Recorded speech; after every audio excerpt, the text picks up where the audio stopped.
saya memberikan gambaran dulu bahwa tangannya itu kepelintir, dan mungkin saja dia jatuh, kepalanya nyeruduk karena kena cederanya dalam sini, dan ininya sepertinya kena sesuatu daerah bengkaknya ini, sesuatu yang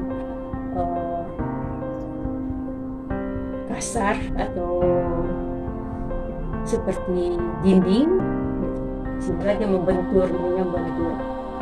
Begitu saya ceritakan gambaran cederanya ini, kemungkinan cederanya yang didapat seperti itu, baru dia ingat, oh iya Bu, dulu saya waktu masih kecil-kecil sekali, itu saya masih main sepeda roda 3, saya jatuh nyungsep ke dalam got.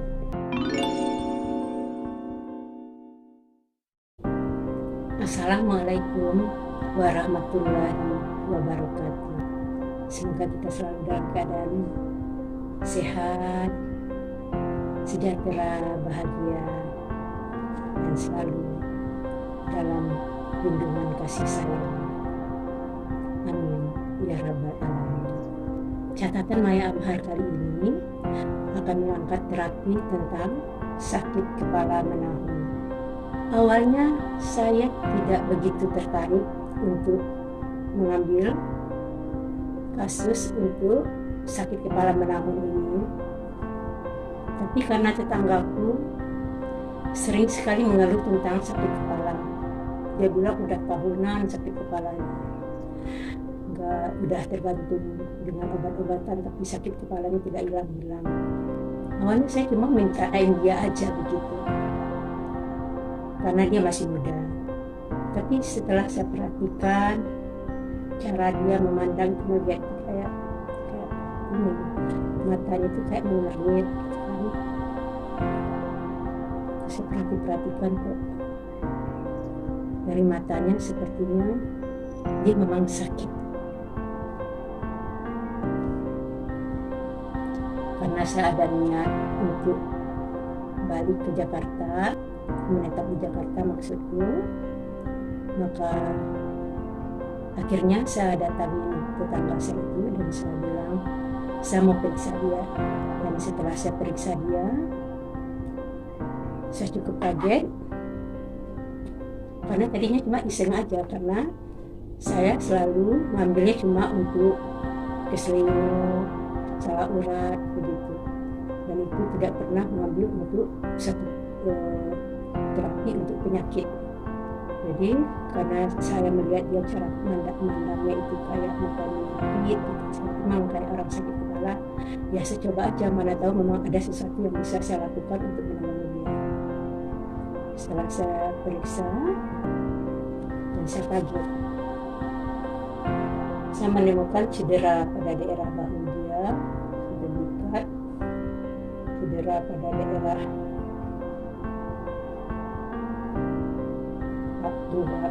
lubang dia, panggul atau daerah panggul, tapi di sini tidak saya temukan cedera. Dan saya langsung bilang sama dia, Dek, coba deh dipikir-pikir kejadian apa yang menimpa kamu sehingga saya menemukan cedera pada daerah bahu sampai diikat dan panggulnya, sedangkan daerah sini tidak cedera. Menurut saya kamu pernah jatuh dari ketinggian, karena dari cederanya itu cukup berat. Kamu pernah jatuh dari ketinggian, tetapi jatuhnya itu menyangkut, yaitu daerah cederanya ini. Begitu saya cerita tentang analisa saya tentang cedera yang saya temukan itu, dia itu sampai melongo. Lama dia melongo begitu. Kemudian dia baru berkata, dulu waktu saya SD, saya pernah jatuh dari pohon. Tetapi saya tidak pernah tahu bagaimana posisi saya jatuh itu, karena orang-orang menemukan saya dalam keadaan pingsan. Jadi ada kebiasaan di kampung kami itu, kalau musim buah duku, kami beramai-ramai pergi memanen duku dengan membawa karung. Nah, pas sampai di atas, kalau dukunya udah penuh, kami akan menjatuhkan karung itu dan bunyinya boom, berdebuk itu kayak begitu ya. Nah, pada saat bunyi gedebuk begitu, kita menganggap bahwa salah satu dari kita karungnya udah penuh. Jadi gak dijatuhkan karung dukunya itu. Dan teman-teman tidak tahu kalau yang jatuh itu bukan karung duku, tapi saya sendiri. Ketika mereka semua udah selesai memanen duku dan turun, dan mereka temukan saya dalam keadaan pingsan. Dan saya dibawa pulang. 3 hari lamanya saya dalam keadaan pingsan. Tapi karena daerah kami itu memang daerah dusun yang jauh dari pengobatan, dari puskesmas segala macam, maka saya tidak diobatin. Saya cuma dibiarkan sembuh begitu saja. Itu adalah kasus yang pertama tentang sakit kepala menahun. Sekarang saya akan menceritakan sebuah kasus lagi tentang sakit kepala menahun. Waktu itu saya ditelepon oleh salah seorang klien saya, dikatakan rumahnya bisa bantu nggak? Tetangga saya itu punya anak, dia itu sakit kepalanya itu udah lama sekali, dia udah tergantungan obat, tapi sampai sekarang belum juga sembuh-sembuh.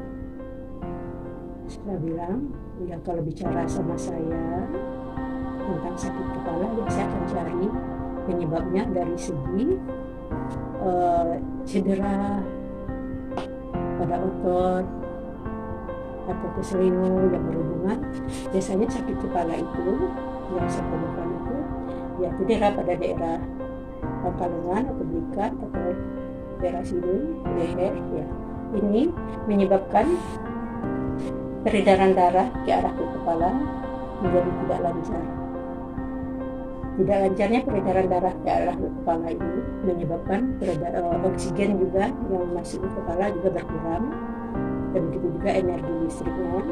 Dengan sendirinya kepala menjadi kekurangan oksigen, kekurangan darah, begitu menurut saya, sehingga saya mengalami sakit kepala. Nah, waktu saya memeriksa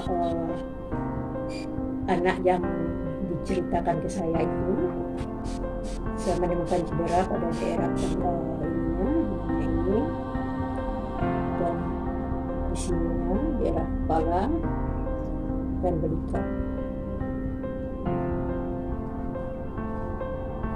Saya katakan sama dia bahwa cedera-cedera yang saya temukan ini umurnya sama dan sudah lama sekali. Coba Mbak diingat-ingat peristiwa apa yang Mbak alami sehingga Mbak mengalami cedera keselio pada daerah pangkal lengan itu kepelintir, ininya pergelangan tangan itu kepelintir, di sininya cedera dan kepalanya. Setelah dia mikir-mikir, baru dia ingat. Oh iya Bu, saya memberikan gambaran dulu bahwa tangannya itu kepelintir dan mungkin saja dia jatuh, kepalanya nyeruduk karena kena cederanya dalam sini, dan ininya sepertinya kena sesuatu daerah belukatnya ini, sesuatu yang kasar atau seperti dinding gitu. Sehingga dia membentur, ininya membentur. Begitu saya ceritakan gambaran cederanya ini, kemungkinan cederanya yang didapat seperti itu, baru dia ingat, oh iya Bu, dulu saya waktu masih kecil-kecil sekali, waktu itu saya masih main sepeda roda 3, saya lagi main sepeda roda 3, saya jatuh nyusep ke dalam got. Gotnya itu sempit dan dalam, benar seperti yang Ibu bilang itu. Saya jatuh, tangan saya itu masih megang stang sepeda saya itu kepelintir kayak begini, dan kepala saya itu benar menubruk dinding dari got tersebut. Dan saya ingat sekali peristiwa itu. Nah, ini adalah 2 kasus di mana mereka adalah penderita sakit kepala menahun, dan saya menemukan cedera-cedera pada daerah belikat. Maka siapapun yang kebetulan terapi dengan saya, kalau saya menemukan cedera pada belikatnya ini, bermasalah di daerah belikatnya ini, saya langsung bilang sama dia, Ibu atau Bapak suka sakit kepala ya? Kok ibu tahu? Ya, karena dengan cedera pada daerah belikatnya ini, peredaran darah ke kepalanya menjadi tidak lancar. Begitu juga serta merta peredaran oksigen juga untuk darahnya berkurang. Itulah salah satu hal menyebabkan dia menderita sakit kepala. Jadi selama cederanya belum diobati, selama itu dia mengalami sakit kepala sehingga mencapai tahunan sakit kepala. Dan saya akan menceritakan lagi tentang sakit kepala menahun pada kasus yang ketiga. Pada kasus yang ketiga ini orangnya sungguh luar biasa. Kasus ini sungguh luar biasa sekali karena dia bercerita, Ibu Maya, coba Ibu Maya sebutkan satu aja tali saraf yang Ibu Maya kenal. Pasti saya sudah pernah ke sana, di Jakarta ini. Dia bilang gitu kan. Saya itu sakit kepalanya itu udah lama sekali. Saya udah datang ke semua dokter saraf untuk berobat sakit kepala.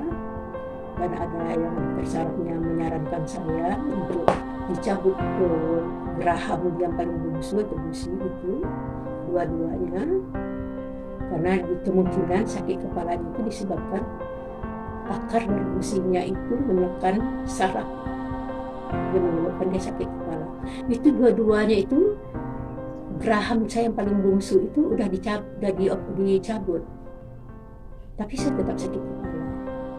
Kemudian dokter menyarankan saya untuk periksa mata, dan saya itu udah berkali-kali ganti kacamata, tapi sakit kepala saya tidak berkurang.